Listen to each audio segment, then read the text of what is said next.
Assalamualaikum warahmatullahi wabarakatuh. Kami dari kelompok 2 ingin mempresentasikan materi analisis pekerjaan. Kami kelompok 2 terdiri dari Alvin Zatia Faraja, Raffi, Arsana Indra Waspada, Pancahadir Prayoga, dan saya sendiri Rakalut Farifin. Oke, di sini saya akan membahas tentang memahami pekerjaan dan tugas. Analisis pekerjaan merupakan dasar dari hampir seluruh aktivitas dalam manajemen sumber daya manusia. Setiap organisasi perlu memahami secara jelas apa saja yang termasuk dalam sebuah pekerjaan, tugas, tanggung jawab, kewajiban, serta syarat yang dibutuhkan untuk melaksanakannya. Dengan informasi ini, Human Resource dapat memastikan rekrutmen yang tepat, pelatihan yang sesuai, evaluasi kinerja yang adil, dan kompensasi yang seimbang. Analisis pekerjaan harus selalu diperbarui secara berkala, karena pekerjaan dapat berkembang seiring perubahan teknologi, kebutuhan organisasi, maupun dinamika pasar. Analisis pekerjaan. Fungsi utama analisis pekerjaan adalah sebagai fondasi dalam pengambilan keputusan personalia. Psikologi IATO yang berfokus pada bidang personalia memanfaatkan hasil analisis pekerjaan untuk berbagai aktivitas. Seperti contohnya mulai dari seleksi karyawan, penyusunan program pelatihan, penilaian kinerja, hingga perumusan sistem promosi dan kompensasi. Nah, analisis ini juga berhubungan erat dengan hukum ketenagakerjaan, karena keputusan personalia yang tidak berbasis pada analisis pekerjaan itu seringkali sulit dipertahankan di pengadilan. Oleh sebab itu, analisis pekerjaan tidak hanya penting dari sisi manajerial, tetapi juga memiliki implikasi hukum. Lalu yang selanjutnya ada metode analisis pekerjaan. Yang pertama adalah observasi langsung, yaitu analis mengamati pekerja menjalankan tugas, cocok untuk pekerjaan manual atau rutin, tetapi kurang efektif untuk pekerjaan yang melibatkan proses kognitif. Lalu ada wawancara, yaitu mendapatkan informasi langsung dari pekerja, supervisor, ataupun bawahan. Datanya bisa sangat detail namun rawan bias dan subjektivitas. Lalu ada survei atau kuesioner, yaitu memungkinkan pengumpulan data dari banyak pekerja sekaligus, lebih hemat biaya, tapi keterbatasan muncul dari pertanyaan yang disusun. Lalu ada metode data yang ada, yaitu menggunakan dokumen organisasi seperti catatan HR atau analisis terdahulu. Praktis, tetapi harus diverifikasi agar relevan dengan kondisi yang terbaru. Lalu ada buku harian pekerjaan, yaitu pekerja mencatat aktivitas sehari-hari. Hasilnya sangat detail tetapi memakan banyak waktu dan tenaga. Dan yang terakhir adalah partisipasi langsung, yaitu analis mencoba sendiri pekerjaan untuk memahami secara nyata tantangan dan prosesnya. Baik, selanjutnya ada teknik analisis pekerjaan spesifik. Yang pertama ada ONET, Occupational Information Network, yaitu adalah basis data daring yang menyediakan informasi lengkap tentang ribuan pekerjaan, termasuk tugas, KSAO, gaji, hingga prospek kerja. Kemudian ada Position Analysis Questionnaire atau PAQ, yaitu instrumen kuesioner standar berisi 187 item, digunakan untuk membandingkan berbagai pekerjaan secara sistematis. Selanjutnya ada Critical Incident Technique, yang berfokus pada pengumpulan contoh nyata perilaku yang menentukan keberhasilan atau kegagalan kerja. Sangat bermanfaat untuk merancang kriteria evaluasi kinerja.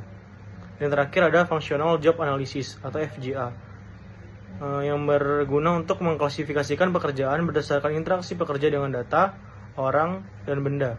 Dahulu digunakan dalam Dictionary of Occupational Titles atau DOT.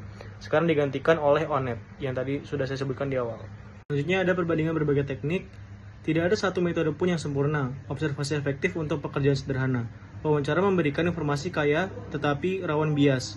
PAQ dan FJA lebih standar dan dapat dibandingkan antar pekerjaan. Sementara CIT sangat praktis untuk mengidentifikasi aspek penting dalam kinerja. Oleh karena itu, kombinasi metode biasanya lebih efektif agar hasil analisis lebih akurat, valid, dan menyeluruh. Baik, selanjutnya ada analisis pekerjaan DAN atau ADA. Analisis pekerjaan berperan penting dalam penerapan American with Disabilities Act atau ADA yang mewajibkan pemberi kerja menyediakan akomodasi wajar bagi pekerja disabilitas. Melalui analisa pekerjaan, organisasi dapat menentukan fungsi-fungsi esensial suatu jabatan serta menyesuaikan lingkungan kerja agar inklusif. Ini menunjukkan bahwa analisis pekerjaan tidak hanya berfokus pada efisiensi, tetapi juga keadilan dan aksesibilitas. Selanjutnya, ada evaluasi pekerjaan. Selain mendeskripsikan pekerjaan, analisis juga berfungsi untuk menilai nilai relatif pekerjaan di dalam organisasi. Proses ini sangat penting dalam sistem penggajian agar setiap posisi diberikan kompensasi yang sesuai dengan kontribusi dan tanggung jawabnya. Dengan demikian, evaluasi pekerjaan mendukung terciptanya keadilan internal dan eksternal dalam struktur gaji. Lalu kita masuk ke tips penting. Analisis pekerjaan harus dilakukan dengan prinsip objektivitas, melibatkan berbagai pihak, yaitu ada pekerja, supervisor, dan juga HR, serta diperbaharui secara berkala agar tetap relevan. Menggunakan kombinasi metode akan membantu memperoleh gambaran yang lebih komprehensif. Selain itu, analisis pekerjaan harus fleksibel dan tidak membatasi kreativitas, karena pekerjaan di era modern cenderung dinamis dan berubah dengan cepat.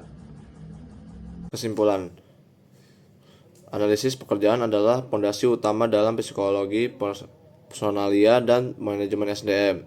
Proses ini memberikan pemahaman yang jelas tentang apa yang harus dilakukan dalam sebuah pekerjaan, bagaimana cara melakukan, serta